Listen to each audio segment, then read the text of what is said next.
ರಾಜ್ಯದಲ್ಲಿ ಬಂದಿರುವಂತಹ top update ಗಳನ್ನು ನೋಡೋಣ. ಈ ಒಂದು ಮಾಹಿತಿನ ಸಂಪೂರ್ಣವಾಗಿ ನೋಡಿ. ಡಿಕೆ ಶಿವಕುಮಾರ್ ಅವರು ಇದೇ ಬುಧವಾರದಂದು ಪ್ರಮಾಣ ವಚನ ಸ್ವೀಕಾರ ಮಾಡಲಿದ್ದಾರೆ. ಇದೇ ಅಷ್ಟೇ ಅಲ್ಲ, ಗೃಹ ಲಕ್ಷ್ಮಿ ಯೋಜನೆಯ ಅಡಿಯಲ್ಲಿ ಪೆಂಡಿಂಗ್ ಇದ್ದ ಹಣದ ಕುರಿತು ಈಗ ರಾಜ್ಯ ಸರ್ಕಾರದಿಂದ ಮಹತ್ವದ ಅಪ್ಡೇಟ್ ಹೊರ ಬಿದ್ದಿದೆ. ಎಪಿಎಲ್ ಮತ್ತು ಬಿಪಿಎಲ್ ಕಾರ್ಡ್ದಾರರಿಗೆ ಒಂದು ಗುಡ್ ನ್ಯೂಸ್ ಜೊತೆಗೆ ಒಂದು ಶಾಕಿಂಗ್ ಸುದ್ದಿ ಬಂದಿದೆ. ಎಲ್ಪಿಜಿ ಗ್ರಾಹಕರಿಗೆ, ಚಿನ್ನ ಮತ್ತು ಬೆಳ್ಳಿದಾರರಿಗೆ ನಾಳೆಯಿಂದ ಹೊಸ ರೂಲ್ಸ್ ಜಾರಿ ಬರಲಿದೆ. ಇದರ ಬಗ್ಗೆ ಆದ ಸಂಪೂರ್ಣ ಅಪ್ಡೇಟ್ ನಿಮಗೆ ಸಿಗಲಿದೆ. ಈ ಒಂದು ಮಾಹಿತಿನ ಪೂರ್ತಿಯಾಗಿ ನೋಡಿ. ಇದೀಗ ಒಂದು ಟಾಪ್ ಬ್ರೇಕಿಂಗ್ ಸುದ್ದಿ ಬರುತ್ತಿದೆ. ರಾಜ್ಯದಲ್ಲಿ ಈಗ ಹೊಸ ಸಿಎಂ. ಹೌದು ವೀಕ್ಷಕರೇ, ಇದೇ ಬುಧವಾರದಂದು ಡಿಕೆ ಶಿವಕುಮಾರ್ ಅವರು ಪಟ್ಟಾಭಿಷೇಕಕ್ಕೆ ಕೊನೆಗೂ ಈಗ ಮುಹೂರ್ತ ನಿಗದಿ ಮಾಡಲಾಗಿದೆ. ಹೌದು ವೀಕ್ಷಕರೇ, ಅಧಿಕೃತವಾಗಿ ಈಗ ಪ್ರಮಾಣ ವಚನ ಸ್ವೀಕರಿಸಲಿದ್ದಾರೆ ಎಂಬ ಮಾಹಿತಿ ತಿಳಿದು ಬಂದಿದೆ. ಹೌದು ಸ್ನೇಹಿತರೆ, ಈ ಮೂಲಕ ರಾಜ್ಯದ ಸಚಿವ ಸಂಪುಟ ವಿಸ್ತರಣೆಯ ಮತ್ತು ನೂತನ ನಾಯಕತ್ವದ ಕುರಿತಾದ ದೀರ್ಘಾವಧಿಯ ಚರ್ಚೆಗಳಿಗೆ ಹಾಗೂ ಕಾಯುವಿಕೆಗೆ ಈಗ ತೆರೆ ಬಿದ್ದಿದೆ. ಹೌದು, ಇದೇ ಬುಧವಾರದಂದು ಸಂಜೆ 5 ಗಂಟೆಗೆ ಸರಿಯಾಗಿ ಡಿಕೆ ಶಿವಕುಮಾರ್ ಅವರು ತಮ್ಮ ಪ್ರಮಾಣ ವಚನ ಕಾರ್ಯಕ್ರಮವನ್ನು ಆಯೋಜನೆ ಮಾಡಿಕೊಂಡಿದ್ದಾರೆ. ಕೇವಲ ಡಿಕೆ ಶಿವಕುಮಾರ್ ಅಷ್ಟೇ ಅಲ್ಲದೆ ಅವರ ಜೊತೆಗೆ ಒಟ್ಟು 14 ಮಂದಿ ಹಿರಿಯ ಹಾಗೂ ಪ್ರಮುಖ ನಾಯಕರು ಸಚಿವರಾಗಿ ಪ್ರಮಾಣ ವಚನ ಸ್ವೀಕರಿಸಲಿದ್ದಾರೆ ಎಂಬ ಮಾಹಿತಿ ತಿಳಿದು ಬಂದಿದೆ. ಈಗಾಗಲೇ ಹೈಕಮಾಂಡ್ ಮಟ್ಟದಲ್ಲಿ ಫೈನಲ್ ಆಗಿದೆ ಎಂಬ ಮಾಹಿತಿಯು ಕೂಡ ತಿಳಿದು ಬಂದಿದೆ. ಇದೀಗ ಗೃಹ ಲಕ್ಷ್ಮಿ ಯೋಜನೆಯ ಕುರಿತು ಈಗ ಮಹತ್ವದ ಮಾಹಿತಿ ಬರುತ್ತಿದೆ. ಹೌದು, ಗೃಹ ಲಕ್ಷ್ಮಿ ಯೋಜನೆಯ ಅಡಿಯಲ್ಲಿ ಈಗ ಹೊಸ ಅಪ್ಡೇಟ್ ಎಂದೇ ಹೇಳಬಹುದಾಗಿದೆ. ಗೃಹ ಲಕ್ಷ್ಮಿ ಯೋಜನೆಯ ಅಡಿಯಲ್ಲಿ 31ನೆಯ ಕುರಿತು ಬಿಗ್ ಅಪ್ಡೇಟ್ ಕೂಡ ಬಂದಿದೆ. ಅದರ ಮೊದಲು ಈಗ ಮತ್ತೊಂದು ಮಹತ್ವದ ಮಾಹಿತಿ ಬಂದಿದೆ. ಬಡವರಿಗೆ ಮತ್ತು ಮಹಿಳೆಯರಿಗೆ ಆಸರೆಯಾಗಲಿ ಎಂದು ಸರ್ಕಾರ ನೀಡುತ್ತಿರುವ ಗೃಹ ಲಕ್ಷ್ಮಿ ಯೋಜನೆಯ ಹಣ ಹಾಗೂ ವಿಧವಾ ವೇತನದ ಹಣಕ್ಕೆ ಈಗ ಬ್ಯಾಂಕುಗಳು ಕೈ ಹಾಕಿದೆ.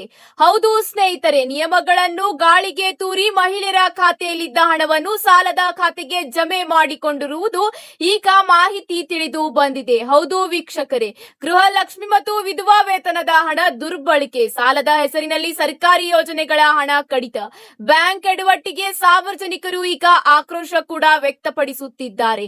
ಹೌದು ಸ್ನೇಹಿತರೆ, ಇದೇ ಅಷ್ಟೇ ಅಲ್ಲ, ಸರಿಯಾದ ಸಮಯಕ್ಕೆ ಕೂಡ ಈ ಒಂದು ಹಣ ವರ್ಗಾವಣೆ ಆಗುವುದಿಲ್ಲ. ವರ್ಗಾವಣೆಯಾದರೆ ಸಾಲಕ್ಕೆ ವರ್ಗಾವಣೆಯಾಗುತ್ತಿದೆ ಎಂದು ಈಗ ಮಹಿಳೆಯರು ಆಕ್ರೋಶ ವ್ಯಕ್ತಪಡಿಸುತ್ತಿದ್ದಾರೆ. ಇದೇ ಅಷ್ಟೇ ಅಲ್ಲ, ಗೃಹ ಲಕ್ಷ್ಮಿ ಯೋಜನೆಯ 31ನೇ ಕಂತಿನ ಕುರಿತು ಈಗ ಮಹತ್ವದ ಮಾಹಿತಿ ತಿಳಿದು ಬಂದಿದೆ. ಹೌದು, 31ನೇ ಕಂತಿನ ಹಣ ಪಡೆಯುವ ಮೊದಲು ಎಲ್ಲ ಗೃಹ ಲಕ್ಷ್ಮಿ ಯೋಜನೆಯ ಫಲಾನುಭವಿಗಳು ತಮ್ಮ ಬಯೋಮೆಟ್ರಿಕ್ ಅನ್ನು ಈಗ ಮಾಡಿಸಬೇಕಾಗುತ್ತದೆ. ಹೌದು, ಇನ್ನು ಮುಂದೆ ಫಲಾನುಭವಿಗಳು ತಮ್ಮ ಖಾತೆಯನ್ನು ಮುಂದುವರಿಸಲು ಮರು ನೋಂದಣಿ ಮಾಡಿಕೊಳ್ಳುವುದು ಕಡ್ಡಾಯವಾಗಿದ್ದು, ಬಯೋಮೆಟ್ರಿಕ್ ಅಪ್ಡೇಟ್ ಮಾಡಿದರೆ ಸಾಕು, ನಿಮ್ಮ ಖಾತೆಗೆ ಗೃಹ ಲಕ್ಷ್ಮಿ ಯೋಜನೆಯ ಹಣ ವರ್ಗಾವಣೆಯಾಗುತ್ತದೆ. ನಿಮ್ಮ ಹಣ ಪೆಂಡಿಂಗ್ ಇದ್ದರೆ ಯಾವುದೇ ಹಣವು ನಿಮಗೆ ಕಡಿತವಾಗುವುದಿಲ್ಲ. ಒಂದು ಬಾರಿ ಬಯೋಮೆಟ್ರಿಕ್ ನೀಡಿದರೆ ಸಾಕು, ನಿಮ್ಮ ಖಾತೆಗೆ ಗೃಹ ಲಕ್ಷ್ಮಿ ಯೋಜನೆಯ ಹಣ ನೇರವಾಗಿ ಸಿಗಲಿದೆ. ಬಾಕಿ ಕಂತಿನ ಪೆಂಡಿಂಗ್ ಕಂತಿನ ಹಣವು ಕೂಡ ನಿಮ್ಮ ಖಾತೆಗೆ ವರ್ಗಾವಣೆಯಾಗಲಿದೆ.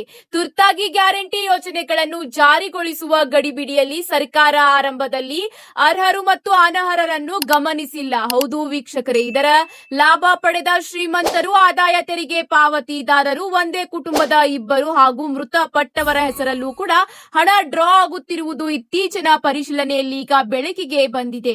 ಕಳೆದ ಭಾನುವಾರ ನಡೆದ ಶಾಸಕಾಂಗ ಸಭೆಯಲ್ಲೂ ಅನರ್ಹರ ಪಟ್ಟಿಯನ್ನು ಪರಿಷ್ಕರಿಸುವಂತೆ ಸಲಹೆಗಳು ಕೂಡ ಕೇಳಿ ಬಂದಿದ್ದವು. ಈ ದುರ್ಬಳಕೆಯಿಂದಾಗಿ ಸರ್ಕಾರಕ್ಕೆ ಪ್ರತಿ ತಿಂಗಳು 100 ಕೋಟಿ ರೂಪಾಯಿ ನಷ್ಟ ಉಂಟಾಗಿದೆ. ಈ ಒಂದು ಕಾರಣದಿಂದ ಈಗ ಮರು ನೋಂದಣಿ ಜಾರಿ ಬಂದಿದೆ. ಹೌದು ವೀಕ್ಷಕರೇ, ಈ ಕುರಿತು ಈಗ ಅತಿ ಶೀಘ್ರದಲ್ಲೇ ಅಧಿಕೃತವಾಗಿ ಸರ್ಕಾರದಿಂದ ಘೋಷಣೆ ಮಾಡುವ ಸಾಧ್ಯತೆ ಇದೆ. ಇದೇ ಅಷ್ಟೇ ಅಲ್ಲ, ಎಲ್ಲಾ ಮಹಿಳೆಯರು ತಮ್ಮ ಬಯೋಮೆಟ್ರಿಕ್ ತಪ್ಪದೇ ಮಾಡಿಸಿಕೊಳ್ಳಿ, ಇಲ್ಲದಿದ್ದರೆ ಮುಂದಿನ ತಿಂಗಳಿಂದ ಹಣ ವರ್ಗಾವಣೆ ಕೂಡ ಆಗುವುದಿಲ್ಲ. ಇದೇ ಅಷ್ಟೇ ಅಲ್ಲ, ಈಗ ಬಿಪಿಎಲ್ ಮತ್ತು ಎಪಿಎಲ್ ಕಾರ್ಡ್ದಾರರಿಗೆ ಹೊಸ ಅಪ್ಡೇಟ್ ಎಂದೇ ಹೇಳಬಹುದಾಗಿದೆ. ಒಂದು ಗುಡ್ ನ್ಯೂಸ್, ಒಂದು ಬ್ಯಾಡ್ ನ್ಯೂಸ್ ಕೂಡ ಬಂದಿದೆ. ಮೊದಲನೆಯದಾಗಿ ಒಂದು ಬ್ಯಾಡ್ ನ್ಯೂಸ್ ಏನೆಂದು ನೋಡೋಣ ಬನ್ನಿ ವೀಕ್ಷಕರೇ. ಈಗ ಕರ್ನಾಟಕದಲ್ಲಿ ಹೆಚ್ಚಿನ ಕಾರ್ಡ್ಗಳನ್ನು ರದ್ದು ಮಾಡಲಾಗುತ್ತಿದೆ. ಹೌದು ವೀಕ್ಷಕರೇ, ರಾಜ್ಯದಲ್ಲಿ ಬಿಪಿಎಲ್ ಕಾರ್ಡ್ದಾರರು ಅರ್ಹರಿಲ್ಲದಿದ್ದರೂ ಲಾಭ ಪಡೆಯುತ್ತಿದ್ದಾರೆ. ಅಂತಹ ಕಾರ್ಡ್ಗಳನ್ನು ಈಗ ಎಪಿಎಲ್ ಕಾರ್ಡ್ಗೆ ವರ್ಗಾವಣೆ ಮಾಡಲಾಗುತ್ತಿದೆ. ಕೇಂದ್ರ ಸರ್ಕಾರ ನೀಡಿರುವ ವರದಿಯಲ್ಲಿ ಕರ್ನಾಟಕ ರಾಜ್ಯದಲ್ಲಿ 4 ಲಕ್ಷಕ್ಕೂ ಹೆಚ್ಚು ಅನಧಿಕೃತ ಬಿಪಿಎಲ್ ಕಾರ್ಡ್ದಾರರು ಇದ್ದಾರೆ.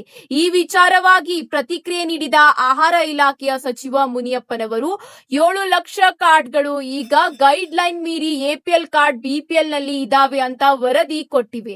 ಅದನ್ನು ಪರಿಷ್ಕರಣೆ ಮಾಡುತ್ತಾ ಇದ್ದೇವೆ. ಈ ಪರಿಷ್ಕರಣೆ ಸಂದರ್ಭದಲ್ಲಿ ಸುಮಾರು 14 ಲಕ್ಷ ಕಾರ್ಡ್ಗಳನ್ನು ಬಿಪಿಎಲ್ ನಿಂದ ಎಪಿಎಲ್ ಗೆ ಪರಿವರ್ತಿಸಲಾಗಿದೆ ಎಂಬ ಮಾಹಿತಿಯನ್ನು ಈಗ ಸಚಿವರು ನೀಡಿದ್ದಾರೆ. ಅದನ್ನು ನಾವು ಬಿಪಿಎಲ್ ಗೆ ತೊಂದರೆ ಆಗದಂತೆ ಪರಿಷ್ಕರಣೆ ಮಾಡಿ ತೆಗೆಯಬೇಕಾಗಿದೆ. ಹಂತ ಹಂತವಾಗಿ ಅವರನ್ನು ತೆಗೆಯುತ್ತೇವೆ ಎಂದು ಆಹಾರ ಸಚಿವರು ವಿವರಿಸಿದ್ದಾರೆ. ಇದರ ಜೊತೆಗೆ ಈಗ ಎಪಿಎಲ್ ಮತ್ತು ಬಿಪಿಎಲ್ ಕಾರ್ಡ್ದಾರರಿಗೆ ಗುಡ್ ನ್ಯೂಸ್ ಬಂದಿದೆ. ರಾಜ್ಯದ ಲಕ್ಷಾಂತರ ಪಡಿತರ ಚೀಟಿದಾರರಿಗೆ ಕರ್ನಾಟಕ ಸರ್ಕಾರ ಜೂನ್ ತಿಂಗಳ ಆರಂಭದಲ್ಲೇ ಸಿಹಿ ಸುದ್ದಿ ನೀಡಿದ್ದು, ಅನ್ನಭಾಗ್ಯ ಯೋಜನೆಯ ಅಡಿಯಲ್ಲಿ ಅಕ್ಕಿಯ ಜೊತೆಗೆ ಇನ್ನು ಮುಂದೆ ಅಗತ್ಯದ ವಸ್ತುಗಳನ್ನು ನೀಡಲು ಸಿದ್ಧತೆ ನಡೆಸಲಾಗಿದೆ. ಹೌದು ವೀಕ್ಷಕರೇ, ಕೇವಲ ಅಕ್ಕಿಯನ್ನೇ ನಂಬಿಕೊಂಡಿದ್ದ ಬಡ ಮತ್ತು ಮಧ್ಯಮ ವರ್ಗದ ಕುಟುಂಬಗಳಿಗೆ ಈಗ ಆಸರೆಯಾಗಲು ಸರ್ಕಾರ ಈಗ ಇಂದಿರಾ ಕಿಟ್ ವಿತರಿಸುತ್ತಿದೆ. ಹೌದು ವೀಕ್ಷಕರೇ, ಪ್ರಮುಖ ವಸ್ತುಗಳಾದ ಸಕ್ಕರೆ, ಅಡುಗೆ ಎಣ್ಣೆ ಮತ್ತು ತೊಗರೆ ಬೇಳೆಯನ್ನು ನೀಡಲು ನಿರ್ಧರಿಸಲಾಗಿದೆ. ಬೆಲೆ ಏರಿಕೆಯಿಂದ ತತ್ತರಿಸುವ ಜನ ಸಾಮಾನ್ಯರಿಗೆ ಈ ಕಿಟ್ ದೊಡ್ಡ ಮಟ್ಟದ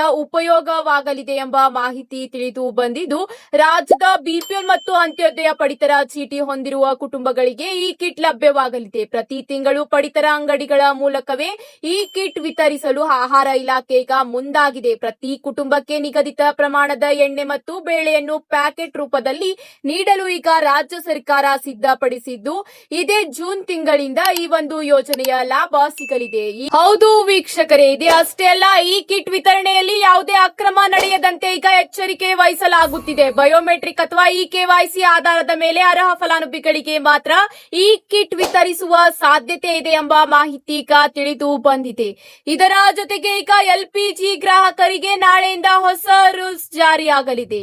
ಎಲ್ಪಿಜಿ ಗ್ರಾಹಕರಿಗೆ ಕೇಂದ್ರ ಸರ್ಕಾರದಿಂದ ಈಗ ಕಟ್ಟುನಿಟ್ಟಿನ ಸೂಚನೆ ಹೊರಬಿದ್ದಿದೆ. ನೀವು ಕೂಡ ಎಲ್ಪಿಜಿ ಗ್ರಾಹಕರಾಗಿದ್ದರೆ ಈ ಒಂದು ಮಾಹಿತಿನ ತಪ್ಪದೇ ನೋಡಿ. ಹೌದು ಸ್ನೇಹಿತರೆ, ನಾಳೆಯಿಂದ ಹೊಸ ಎಲ್ಪಿಜಿ ನಿಯಮ ಜಾರಿ. ಒಂದೇ ಕುಟುಂಬಕ್ಕೆ ಒಂದೇ ಕನೆಕ್ಷನ್ ಕಡ್ಡಾಯ.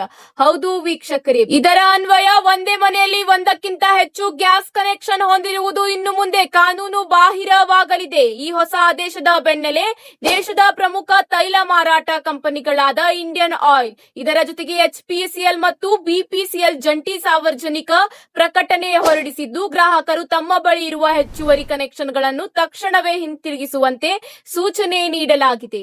ಹೌದು, ಕುಟುಂಬಕ್ಕೆ ಒಂದೇ ಸಂಪರ್ಕ ಸಿಗುತ್ತದೆ. ಪತಿ ಪತ್ನಿ ಅಥವಾ ಅವಿವಾಹಿತ ಮಕ್ಕಳು ಮತ್ತು ಅವಲಂಬಿತ ಪೋಷಕರನ್ನು ಒಳಗೊಂಡ ಒಂದೇ ಅಡುಗೆ ಮನೆ ಹೊಂದಿರುವುದು ಒಂದೇ ಕುಟುಂಬಕ್ಕೆ ಕೇವಲ ಒಂದೇ ಎಲ್ಪಿಜಿ ಸಂಪರ್ಕ ಮಾತ್ರ ಸಿಗಲಿದೆ. ಹೌದು ವೀಕ್ಷಕರೇ, ನಿಯಮ ಉಲ್ಲಂಘಿಸಿ ಹೆಚ್ಚುವರಿ ಕನೆಕ್ಷನ್ ಇಟ್ಟುಕೊಂಡಿರುವ ಕುಟುಂಬಗಳ ಗ್ಯಾಸ್ ಸಂಪರ್ಕಗಳನ್ನು ತೈಲ ಕಂಪನಿಗಳು ತಕ್ಷಣವೇ ಕಡಿತಗೊಳಿಸಲಿವೆ. ಹೆಚ್ಚುವರಿ ಸಿಲಿಂಡರ್ಗಳನ್ನು ಮರಳಿ ಒಪ್ಪಿಸಿದ ನಂತರವಷ್ಟೇ ಗ್ಯಾಸ್ ಸೇವೆ ಮತ್ತೆ ಆರಂಭವಾಗಲಿದೆ ಎಂಬ ಮಾಹಿತಿ ತಿಳಿದು ಬಂದಿದೆ. ಹೆಚ್ಚುವರಿ ಕನೆಕ್ಷನ್ ಅನ್ನು ಸರೆಂಡರ್ ಮಾಡಿದ ನಂತರ ಗ್ರಾಹಕರು ಬೇಕಿದ್ದರೆ ತಮ್ಮ ಅಸ್ತಿತ್ವದಲ್ಲಿರುವ ಕನೆಕ್ಷನ್ ಅನ್ನು ಡಬಲ್ ಬ್ಯಾಟಲ್ ಕನೆಕ್ಷನ್ ಆಗಿ ಪರಿವರ್ತಿಸಿಕೊಂಡು ಬ್ಯಾಕಪ್ ಸಿಲಿಂಡರ್ ಪಡೆಯಬಹುದಾಗಿದೆ ಎಂಬ ಮಾಹಿತಿ ತಿಳಿದು ಬಂದಿದೆ. ಪಿಎನ್ಜಿ ಗ್ರಾಹಕರಿಗೆ 30 ದಿನಗಳ ಗಡುವು. ಮನೆಗಳಿಗೆ ಪೈಪ್ಲೈನ್ ಮೂಲಕ ನೈಸರ್ಗಿಕ ಅನಿಲ ಸಂಪರ್ಕ ಪಡೆದಿರುವ ಗ್ರಾಹಕರಿಗೂ ಹೊಸ ನಿಯಮ ಅನ್ವಯಿಸಲಿದೆ. ಪಿಎನ್ಜಿ ಸಂಪರ್ಕ ಪಡೆದ 30 ದಿನಗಳ ಒಳಗಾಗಿ ಗ್ರಾಹಕರು ತಮ್ಮ ಎಲ್ಪಿಜಿ ಕನೆಕ್ಷನ್ ಅನ್ನು ಕಡ್ಡಾಯವಾಗಿ ಸರೆಂಡರ್ ಮಾಡಬೇಕಾಗುತ್ತದೆ ಎಂಬ ಮಾಹಿತಿ ತಿಳಿದು ಬಂದಿದೆ. ಹೌದು ವೀಕ್ಷಕರೇ, ಸಬ್ಸಿಡಿ ಸಹಿತ ಗ್ಯಾಸ್ ಸಿಲಿಂಡರ್ಗಳ ದುರ್ಬಳಕೆ ತಡೆದು ಅರ್ಹರಿಗೆ ಎಲ್ಪಿಜಿ ಸೌಲಭ್ಯ ನೀಡಲಾಗುವುದು. ನಿಜವಾದ ಅಗತ್ಯವಿರುವ ಬಡ ಕುಟುಂಬಗಳಿಗೆ ಹೊಸ ಎಲ್ಪಿಜಿ ಸಂಪರ್ಕಗಳನ್ನು ಕಲ್ಪಿಸುವುದು ಈ ಒಂದು ಹೊಸ ನಿಯಮದ ಮುಖ್ಯ ಉದ್ದೇಶವಾಗಿದೆ ಎಂದು ಕೇಂದ್ರ ಸರ್ಕಾರ ಈಗ ಸ್ಪಷ್ಟಪಡಿಸಿದೆ. ಇದರ ಜೊತೆಗೆ ಮುಂದಿನ ಒಂದು ಅಪ್ಡೇಟ್ ಏನೆಂದು ನೋಡೋಣ ಬನ್ನಿ ವೀಕ್ಷಕರೇ. ಕೇಂದ್ರ ಸರ್ಕಾರ ಈಗ ಸುಂಕ ಏರಿಕೆ ಬಳಿಕ ಚಿನ್ನಾಭರಣಗಳ ಬೇಡಿಕೆ 70ರಷ್ಟು ಕಡಿಮೆಯಾಗಿದೆ. 1 ವರ್ಷ ಚಿನ್ನ ಖರೀದಿಸಿಯನ್ನು ಮುಂದೂಡಿ ಎಂದು ಪ್ರಧಾನಿ ಮೋದಿ ಅವರ ಕರೆ ಮತ್ತು ಚಿನ್ನದ ಮೇಲಿನ ಆಮದು ಸುಂಕು 6% 15% ಹೆಚ್ಚಿಸುವ ಕೇಂದ್ರ ಸರ್ಕಾರದ ನಿರ್ಧಾರದಿಂದ ದೇಶದಲ್ಲಿ ಈಗ ಹಳದಿ ಲೋಹದ ಬೇಡಿಕೆ 70ರಷ್ಟು ಕುಸಿದಿದೆ. ಹೌದು ವೀಕ್ಷಕರೇ, ಭಾರತದ ಬುಲಿಯನ್ ಮತ್ತು ಜ್ಯುವೆಲರ್ ಅಸೋಸಿಯೇಷನ್ ಹಾಗೂ ರಾಷ್ಟ್ರೀಯ ಕಾರ್ಯದರ್ಶಿ ಸುರೇಂದ್ರ ಮೆಹ್ತಾ ಅವರ ಪ್ರಕಾರ ಸುಂಕ ಹೆಚ್ಚಳದಿಂದ ದೇಶಾದ್ಯಂತ ಜ್ಯುವೆಲರಿ ಅಂಗಡಿಗಳಲ್ಲಿ ಚಿನ್ನದ ಖರೀದಿ ಪ್ರಕ್ರಿಯೆ 70ರಷ್ಟು ಕುಸಿದಿದೆ. ದೇಶದಲ್ಲಿ 65ರಷ್ಟು ಚಿನ್ನದ ವಹಿವಾಟು ನಡೆಸುವ ಸಂಘಟಿತ ವಲಯದ ಬೆಲೆ ಚಿನ್ನದ ಬೇಡಿಕೆ ಕುಸಿತದಿಂದ ಭಾರಿ ಹೊಡೆತ ಬಿದ್ದಿದೆ ಎಂದು ಮಾಹಿತಿ ತಿಳಿಸಿದ್ದಾರೆ. ಇವತ್ತಿಗೆ ಇಷ್ಟೇ ವೀಕ್ಷಕರೇ, ಮತ್ತೆ ಸಿಗೋಣ ಟಾಪ್ ಅಪ್ಡೇಟ್ಸ್ ಗಳ ಜೊತೆಗೆ. ಮಾಹಿತಿ ಇಷ್ಟವಾದಲ್ಲಿ ಲೈಕ್ ಮಾಡಿ ಹಾಗೂ ನಿಮ್ಮ ಎಲ್ಲಾ ಸ್ನೇಹಿತರ ಜೊತೆಗೆ ತಪ್ಪದೇ ಶೇರ್ ಮಾಡಿಕೊಳ್ಳಿ. ಧನ್ಯವಾದಗಳು.